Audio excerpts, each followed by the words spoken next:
So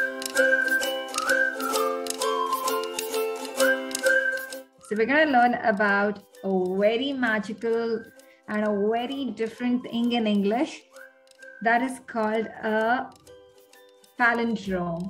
A palindrome is a word, or it could be a phrase or a number, which if I write backward or forward would just be same. For example, I can tell you a word. The word is refer. R-E-F-E-R. So if I write refer backward or I write refer front, which is forward, it is the same, right? It is R-E-F-E-R and R-E-F-E-R. So isn't that magical? That I can write something which is one word, which I can write both the ways, forward and backward, and it's going to mean the same. The word is going to be the same. So this magical thing in English is called a palindrome. Okay? Now, this is not just limited to words. It could be anything. It can even be a sentence. It can be a phrase. So there are different types of palindromes. And in palindrome, we do not, we can consider punctuations also. For example, if I say, Gopika, I want to refer you. Okay, so I'm using after Gopika, there is a comma, right? So Gopika, I want to refer you. If I am going to use this sentence, I can even use this as a palindrome. Okay, so now we're going to learn more about palindromes. Now, I'm going to give you a little bit of insight into what different palindromes look like. So we are going to first learn about a single word palindrome. Now, an example to the single word palindrome, as I said, was the word refer. Now, there are others. Can you see?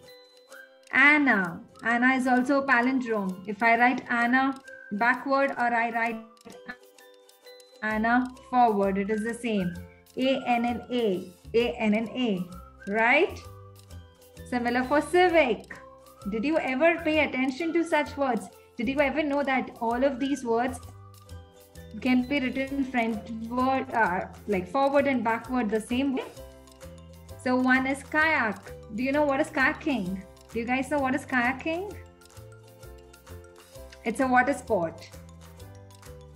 Okay, so I can write this also. Level, madam, mom. Did you know mom can be written the same way?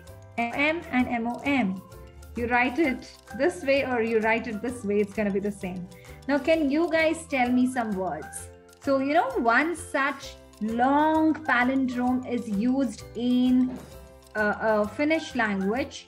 Finnish is a language from Finland in Europe, okay, which is called Saipakai Vikaupias. Can you even pronounce that? This is the word. This is the word. It's called Saipakai Vikaupias, and you write both the ways.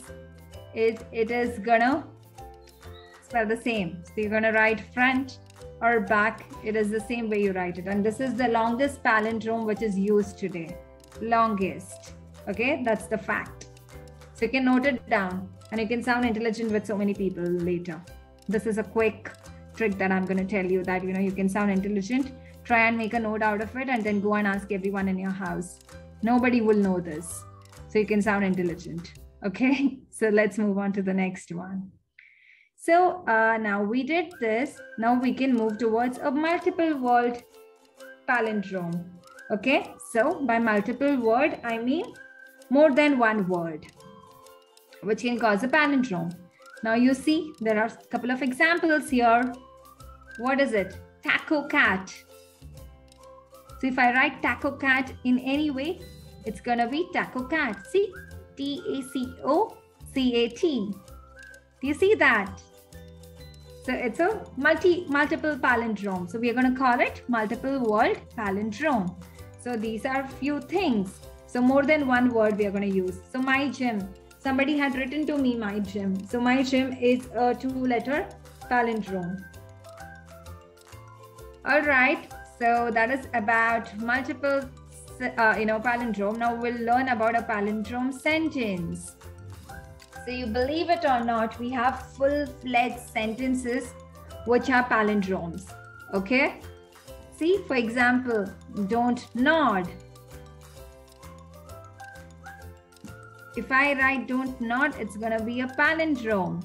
See, D-O-N-T-N-O-D, D-O-N-T-N-O-D. I did I?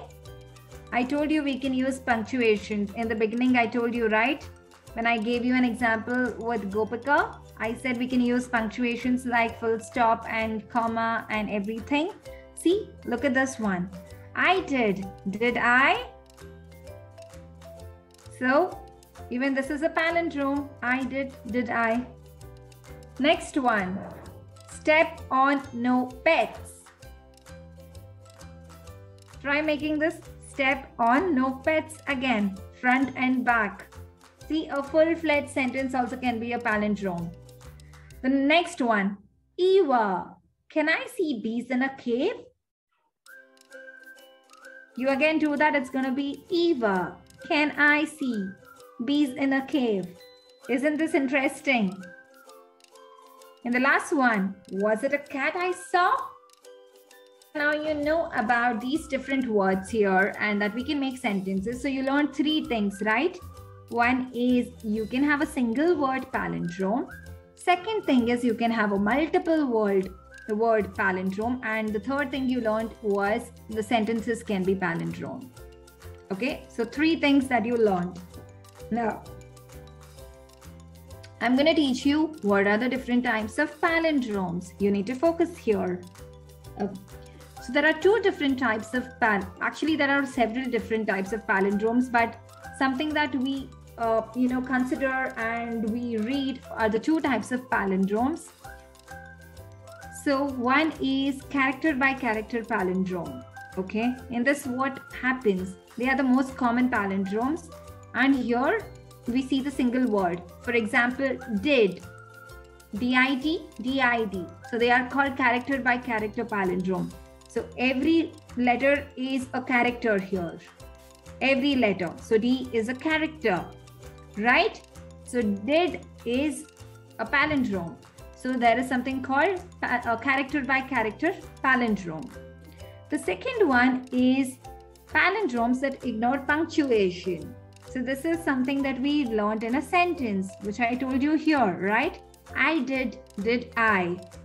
I'm ignoring the punctuation. I'm just going by the characters.